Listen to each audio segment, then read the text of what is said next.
בוקר טוב, ברוכים הבאים לחופש הגדול, השבוע הראשון.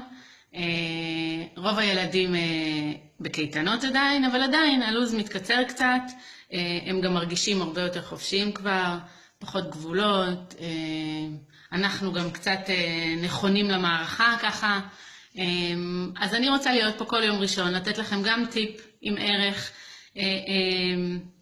שתוכלו להוציא מהחופש הגדול את המקסימום וליהנות מהילדים שלכם, וגם טיפ יצירתי, ככה נוכל לשלב את השניים ביחד. אז כל יום ראשון בבוקר אני אעלה סרטון עם מה אפשר לעשות, עם הרעיונות שלי. הכל אני מיישמת גם בבית, אני מנסה ומתנסה על הילדות שלי, וגם על הקטן שלי בן 3, כך שאני אוכל להתאים לכם ולעשות לכם התאמות ביצירה, גם לגדולים וגם לקטנים שתוכלו לעשות ביחד.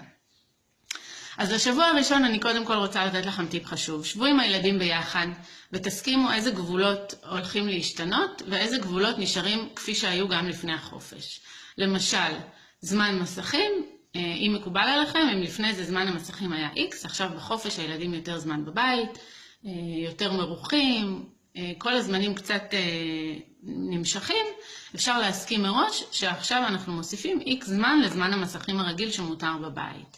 למשל, נשנושים, אם ביום רגיל אתם מגבילים את כמות החטיפים, אפשר לחשוב ביחד על חטיפים בריאים שאפשר להוסיף לתפריט, ועד כמה אפשר לנשנש אותם במהלך היום, אם זה לחתוך להם ירקות ופירות מהבוקר, שיהיה להם מוכן, אם זה חטיפי בריאות, וכל מיני תחליפים בריאים שאפשר לחשוב עליהם ביחד עם הילדים, אותו דבר לגבי זמני ההשכבה בערב. ועכשיו לטיפ היצירתי השבוע. אני אוהבת לעשות עם הילדים שלי דרכון, לטייל בעולם, כל שבוע במדינה אחרת, יש לנו 8 שבועות, ים של זמן. אם אתם נוסעים במהלך החופש לאנשהו, אז אפשר לשים דגש על המדינה שאליה נוסעים, כדי שכבר יבואו עם ידע מוקדם. ואם לא, נטייל בעולם וירטואלית, שזה מדליק באותה מידה. אז מכינים איזשהו דרכון, יש בזה כמה דפים. כל ילד יכול לצייר את עצמו, או להדפיס תמונה ולהדביק את התמונה שלו, כדי שידעו דרכון של מי זה ואיפה טייל. הילדים הגדולים, כל ילד יכול לבחור על איזה מדינה הוא לומד, ואנחנו בוחרים מדינה לכל שבוע. כלומר, אם השבוע בחרנו ביחד איטליה, אז הילד הגדול ילך ויחפש מה גבולות המדינה של איטליה. מילים חדשות שאומרים באיטלקית, איך אומרים מילים בסיסיות באיטלקית, על מנת שנוכל להתמצא באיטליה.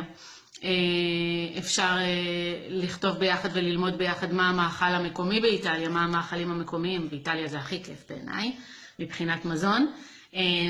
מה המאכלים המקומיים? הילדים הקטנים יותר יכולים לצייר, אפשר להראות להם תמונה של הדגל ולצייר את הדגל, ואחר כך בסופו של דבר לראות איזה צבעים יש בדגל של כל מדינה, איך הצבעים מתחברים לאוכל של אותה מדינה. באיטליה זה מאוד מאוד מאוד מחובר. למשל, אפשר לבחור יום מאסטר שף באותו שבוע ולתת לילדים להכין או להכין איתם, תלוי בגודל הילדים, בגיל הילדים, להכין איתם את המזונות שנהוגים. אפשר לעשות ערב פיצה, מי שעוקב אחריי בעמוד רואה שערב פיצה אצלי בבית זה חזק מאוד.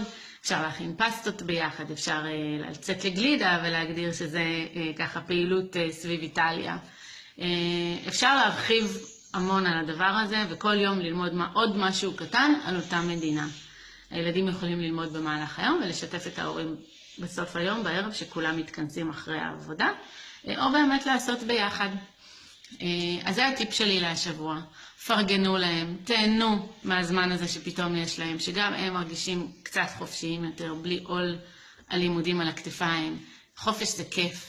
תנו להם ליהנות מזה, ופרגנו להם על כל דבר ופעילות שהם עושים, זה לא מובן מאליו.